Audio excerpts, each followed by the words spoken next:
आज जो हमारा टॉपिक होने वाला है MIS के अंदर cover information system for managerial decision support. ठीक है, तो मैनेजरियल डिसीजन सपोर्ट में हमारा इंफॉर्मेशन क्या रोल प्ले करती है। तो हम यहाँ पर दो टॉपिक कवर करेंगे, एक तो MIS का और डिसीजन सपोर्ट सिस्टम का। ठीक है, तो पहले हम डिसीजन सपोर्ट सिस्टम समझेंगे कि क्या होता है एक्चुअल में, क्या वर्किंग होती है इसकी, और फिर इसके बाद में इसका डिफरेंस MIS के साथ में। ठीक है, कि MIS और डिसीजन सपोर्ट सिस्टम में डिफरेंस क्या होता है। ठीक है, तो यूनिट 4 का हमारा टॉपिक है जो हम कवर करने वाले हैं। ओके, तो इसलिए मैं अभी स्लाइड आपको शो करता हूँ, उससे हम समझेंगे।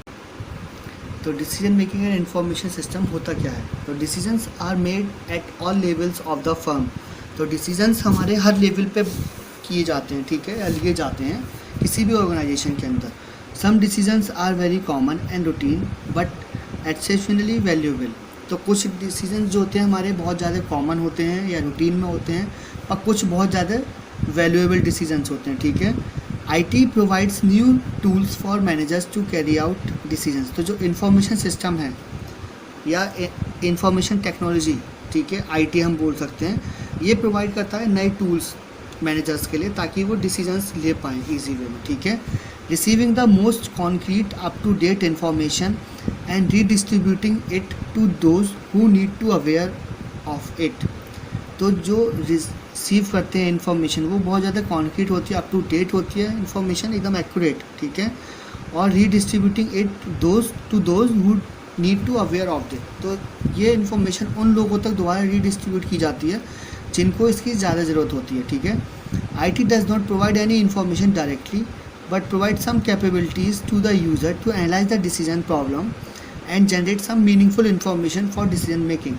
तो IT क्या है, डायरेक्टली किसी को भी कोई इन्फॉर्मेशन नहीं प्रोवाइड करती। ठीक है, ये कुछ कैपेबिलिटीज़ प्रोवाइड कर देती है यूज़र्स को ताकि वो अपने एंड से खुद एनालाइज करके डिसीजन ले पाएँ प्रॉब्लम के लिए, और खुद एक जनरेट कर पाएँ मीनिंगफुल इन्फॉर्मेशन जो उनके डिसीजन मेकिंग में हेल्प करेगी। ओके,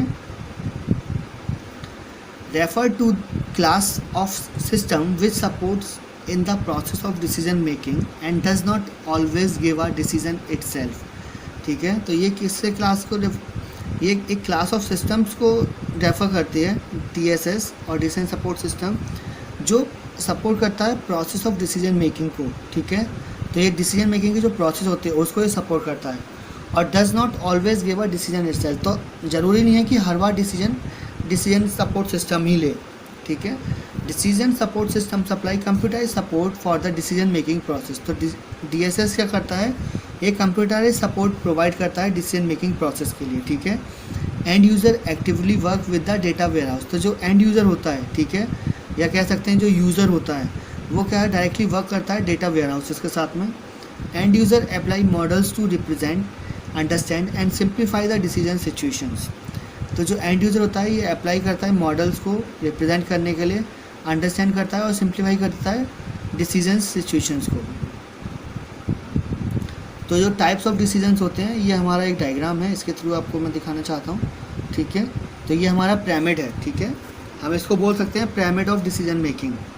तो यहाँ पे जो डिसीजन कैरेक्टरिस्टिक्स हैं और एग्जाम्पल्स, ठीक है, एक साइड में मैंने डिसीजन कैरेक्टरिस्टिक्स लिखे हैं आपके लिए और एक साइड में एग्जाम्पल्स ऑफ डिसीजन लिखा है।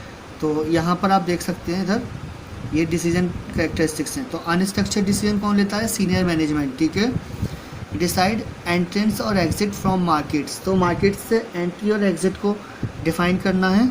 Approve capital budget, decide long term goals. तो ये कौन करता है, सीनियर मैनेजमेंट करता है। ठीक है, इसके बाद आता है semi structured middle management, design a marketing plan, develop a departmental budget, design a new corporate website. तो ये कौन करता है, सीनियर मैनेजमेंट और मिडिल मैनेजमेंट। ठीक है, जो सीनियर मैनेजमेंट का तो काम होता है मार्केट में कब एंट्री करनी है, कब एग्जिट करना है, कैपिटल बजट को अप्रूव करना होता है, और मिडिल मैनेजमेंट का काम होता है मार्केटिंग प्लान के लिए डेवलप करना है डिपार्टमेंटल बजट क्या होगा, या design a new corporate website. और जो स्ट्रक्चर्ड डिसीजंस होते हैं वो कौन लेता है, operational management, individual employees and teams. ठीक है, तो इसमें क्या होगा, डिटरमाइन ओवर टाइम एलिजिबिलिटी। तो जो एम्प्लॉयज़ होते हैं उनके लिए ओवर टाइम एलिजिबिलिटी क्या है, रीस्टॉक इन्वेंट्री को रीस्टॉक करना, offer credit to customer, determine special offers to customer. ये सारी चीज़ें यहाँ पर आएंगी ऑपरेशनल मैनेजमेंट में। ओके, फिर टाइप्स ऑफ कंट्रोल, किस तरह से टाइप्स ऑफ कंट्रोल हमारे ऑर्गेनाइजेशन में होता है। ठीक है, तो इसके लिए आप देखिए ये है स्ट्रक्चर्ड, ठीक है। तो यहाँ पर आपको पूरी स्क्रीन पर एक डायग्राम दिख रहा है, ठीक है। तो टाइप ऑफ डिसीजंस आ जाएगा यहाँ पर। इसके बाद ऑपरेशनल कंट्रोल है, मैनेजमेंट कंट्रोल, स्ट्रेटेजिक प्लानिंग और सपोर्ट नीडेड। तो स्ट्रक्चर्ड में accounts, receivables, order entry, management control में budget analysis, short term forecasting, personal reports, make or buy analysis, और स्ट्रेटेजिक प्लानिंग में financial management, investment, warehouse location, distribution systems. और support किससे needed होता है? MIS, management science models, financial and statistical models, ठीक है। तो ये सारी चीज़ें यहाँ पर है। फिर सेमी स्ट्रक्चर्ड, तो जो हमने पहले इससे पहले जो डायग्राम देखा था पिरामिड वाला, उसी के यहाँ पर हमने एक चार्ट की फॉर्म में बना दिया है, ठीक है, जो टाइप ऑफ कंट्रोल हमारा रिप्रेजेंट कर रहा है, ठीक है, कि किस टाइप से टाइप ऑफ कंट्रोल होगा। तो अब सेमी स्ट्रक्चर्ड में ऑपरेशनल कंट्रोल में production, scheduling, inventory control, credit evaluation, budget preparation, plant layout, project scheduling and reward system design, building new plant, mergers and acquisitions, new plant, new product planning, compensation planning, quality assurance planning. और इसमें support किससे needed होता है? DSS से। फिर unstructured में selecting a cover for magazine, buying software, approving loans, negotiating, recruiting and executive, buying hardware, lobbying, R&D planning, new technology development, social responsibility planning, DSS, ES और neural network से, ठीक है। फिर support needed MIS, management science, DSS, EIS। तो यहाँ पर भी support needed है, ठीक है। तो आप डायग्राम देख के कंफ्यूज मत होना। यहाँ पर जो तीन हमारे थे, स्ट्रक्चर्ड, सेमी स्ट्रक्चर्ड, अनस्ट्रक्चर्ड, ये आ गए। फिर सपोर्ट नीडेड, यहाँ पर भी सपोर्ट नीडेड है इसमें, और यहाँ भी सपोर्ट नीडेड है, ठीक है। तो ये इस टाइप से और इस टाइप से, हॉरिजॉन्टल और वर्टिकल दोनों ही तरह से ये डायग्राम में आप मूव कर रहे हैं, ओके। फिर ये आ गया हमारा डेटाबेस, ठीक है। डेटा टू एनालाइज, ये हमारा टेबल हो गया एक, ये आउटपुट हो गया हमारा, ठीक है। तो हमारी जो इन्फॉर्मेशन है ये डिसीजन सपोर्ट सिस्टम के लिए डायग्राम रिप्रेजेंट करता है, ठीक है, DSS को। तो सेल्स एंड रेवेन्यूज़ 1994 का, तो डेटाबेस से हमने एक डेटा टेबल फैच किया। यहाँ पर ये सेल्स है, इसके बाद रेवेन्यू, प्रॉफिट, और पहले कितना था प्रियर, ठीक है। तो हम उसके अकॉर्डिंग अपने कैलकुलेशंस करेंगे, ठीक है। अब फ्रेमवर्क फॉर डेवलपिंग DSS, तो फ्रेमवर्क क्या होता है DSS डेवलप करने के लिए रियलिटी में? तो reality, examination, intelligence phase, validation of the model, design phase, choice phase, verification, testing of propose solution, success, implementation of solution और फेलियर, ठीक है। तो ये हमारा डायग्राम ग्राफिकल हो गया, इसको हम बोल सकते हैं फ्लो चार्ट, ठीक है। फिर characteristics and capabilities of DSS, कि क्या करेक्टरिस्टिक्स हैं, कैपेबिलिटीज़ हैं DSS की। Support decision makers at all managerial level, तो मैनेजरियल लेवल पे सभी को सपोर्ट करता है ये डिसीजन मेकिंग के लिए। सपोर्ट सेवरल इंटरडिपेंडेंट एंड और सिक्वेंशियल डिसीजंस, तो ये सपोर्ट करता है सेवरल इंटरडिपेंडेंट, एक दूसरे पर डिपेंडेंट और सिक्वेंशियल डिसीजंस को। Support all phases of decision making and a variety of decision making processes and styles, तो ये क्या करेगा? सपोर्ट करेगा सभी फेजेस में डिसीजन मेकिंग को और variety of decision making process and styles को। Can be adaptive over time to deal with changing conditions, तो हम इसको अडेप्ट कर सकते हैं कभी भी जब हमारी चेंजिंग कंडीशंस आ रही हैं, ठीक है, कंडीशंस चेंज हो रही हैं। इजी टू कंस्ट्रक्ट करने में बहुत ज़्यादा इजी है ये। Utilise model and links to data and knowledge basis, तो यहाँ पर ये जो है DSS यूटिलाइज करता है मॉडल्स को और लिंक्स को डेटा के साथ में, ताकि नॉलेज से बेसिस हो सके, ठीक है। एग्जीक्यूट सेंसिटिव एनालिसिस, तो ये एग्जीक्यूट करता है सेंसिटिव एनालिसिस को। अब DSS एनालिसिस, सेंसिटिविटी एनालिसिस क्या होता है, ठीक है। The study of the effect that changes in one or more parts of a model have or other parts of the model, ठीक है। तो जो स्टडी होती है इफ़ेक्ट की, जो चेंजेस होते रहते हैं एक या उससे कई जगह पर मॉडल्स में, तो उसकी स्टडी करना, ठीक है। फिर what if analysis, check the impact of a change in the assumption or other input data on the propose solution, तो मतलब अगर ये नहीं तो वो, ठीक है, इस टाइप का। व्हाट इफ एनालिसिस जो होती है, goal seeking analysis, find the value of input necessary to achieve a desired level of output. तो जो हमारा डिजायर्ड लेवल ऑफ आउटपुट है वो अचीव करने के लिए हम क्या कर सकते हैं यहाँ पर, ठीक है। तो गोल सीकिंग एनालिसिस भी इसी का पार्ट है। तो ये डायग्राम हमारा, ठीक है,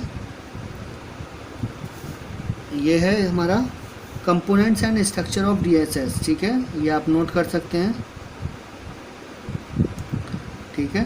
तो other computer based systems, data external and internal, यहाँ से आ रहा है data management, model management, knowledge management, user interface, ठीक है। और इसके नीचे है मैनेजर एंड टास्क, ठीक है। तो ये हमारा डायग्राम हो गया। ये है component and structure of a DSS की क्या कंपोनेंट्स होते हैं, क्या स्ट्रक्चर होता है डीएसएस का, ओके। अब इसके बाद है हमारे एक्सप्लेनेशन डेटा मैनेजमेंट, ठीक है, components and structure of DSS में। तो data management include the databases containing relevant data for the decision situation.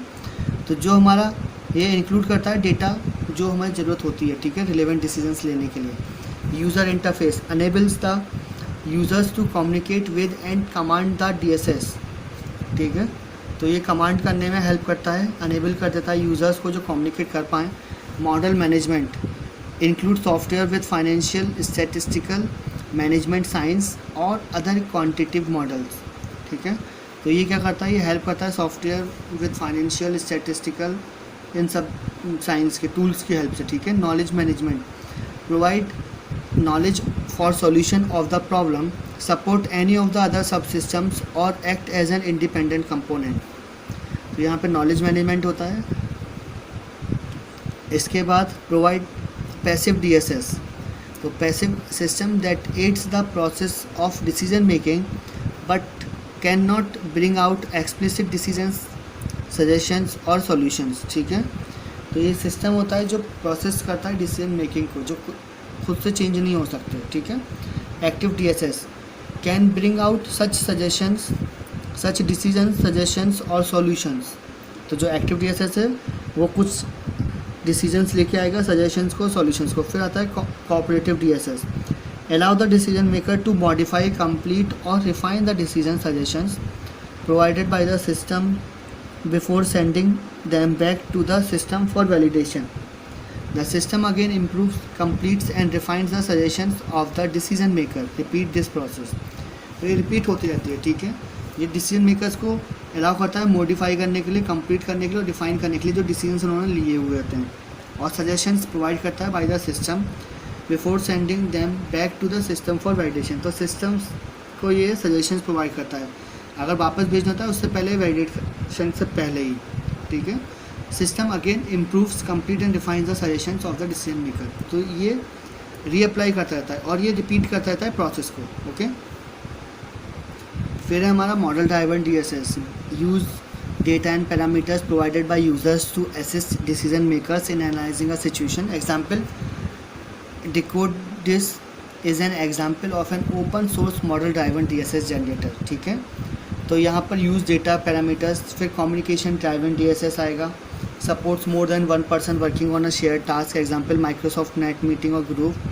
तो ये सारे इसके डीएसएस के पार्ट्स हैं। Data driving DSS emphasises access to and manipulation of time series of internal company. तो ये आप चीज़ें पढ़ सकते हो, ठीक है। फिर document driving DSS, knowledge driving DSS. अब इसके बाद हमारा है डिफरेंस, ठीक है। एमआईएस और डीएसएस के बीच में क्या डिफरेंस होता है। Provide information on fund performance to help managers monitor and control the business. DSS supports semi-structured and unstructured problem analysis. Produce answers to routine questions and fix regularly scheduled report. Help make decisions that are unique, rapidly changing and not specified in advance. ठीक है. Sometimes MIS reports are only exception reports, highlighting only exceptional conditions. Bring information from external sources also. तो DSS एक ज़्यादा important role play करता है किसी भी organisation के अंदर, ठीक है। Oriented to internal events, DSS emphasizes changes, flexibility and rapid response and works on interactive user-friendly mode. Make use of simple methods such as summaries and comparisons. Make use of mathematical model, statistical techniques, provide input to operational tactic and strategic levels, caters more to strategic decision making. ठीक है, अब ये benefits आ गए हमारे DSS के। ठीक है, तो improve personal efficiency, speed up the process of decision making, increases organisation control, encourages exploration discovery on the part. तो ये सारी चीज़ें बहुत ज़्यादा मतलब जो डिफरेंस रहते हैं वही है सारी चीज़ें। ठीक है, तो इनको कोई एक्सप्लेन करने की जरूरत नहीं है, आप नए इनको आप पढ़ सकते हो तो आपको बहुत ज़्यादा इजी समझ में आ जाएगा। और इसके अलावा आप काफ़ी सारे विकीपीडिया पे आप इसके बारे में पढ़ सकते हो, डिसीजन सपोर्ट सिस्टम के बारे में हमारी बुक में भी है। ठीक है, तो आज के वीडियो को हम यहीं एंड करते हैं। नेक्स्ट वीडियो के लिए नए टॉपिक के साथ मिलेंगे। Thank you.